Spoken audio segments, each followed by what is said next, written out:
അത് ഒരു എഴുത്തുകാരൻ എന്ന നിലയിൽ എഴുത്തുകാർ ഇഷ്ടപ്പെടാത്തതാണ് ആൾക്കൂട്ടം. പക്ഷെ ഒരു നേതാവാണെങ്കിൽ ആൾക്കൂട്ടത്തെ ഇഷ്ടപ്പെടുന്നുണ്ട്. നേതാവ് എപ്പോഴും ആൾക്കൂട്ടത്തിൽ ജീവിക്കണം, ആൾക്കൂട്ടത്തിൽ അറിയപ്പെടണം. പക്ഷെ എഴുത്തുകാരൻ അതിന് നേരെ വിരുദ്ധമായിട്ട് ഏകാന്തതയിലാണ്.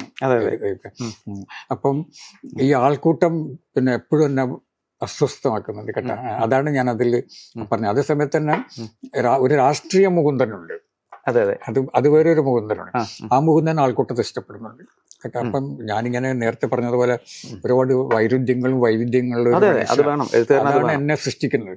അപ്പം ചില സ്ഥലങ്ങളിൽ ഇപ്പം ഞാൻ നാട്ടുംപുറങ്ങളിലൊക്കെ എന്നെ ഒരു വായനശാലയുടെ വാർഷികത്തിന് വിളിച്ച് ഞാൻ അവിടെ ചെല്ലുമ്പോൾ വലിയ ആൾക്കൂട്ടം ഉണ്ടാവും, സ്ത്രീകളും കുട്ടികളും ഒക്കെ. അതെന്നെ സന്തോഷിപ്പിക്കുന്നുണ്ട്. പക്ഷെ ഞാൻ എനിക്കൊരു നോവൽ എഴുതണം എന്നുള്ളത് അപ്പോഴും ഞാൻ എന്നെ കാണുന്നത് തനിയായിരിക്കുന്ന ഒരാളായിട്ടാണ്. ഈ ഒരു സംഘർഷമുണ്ട്.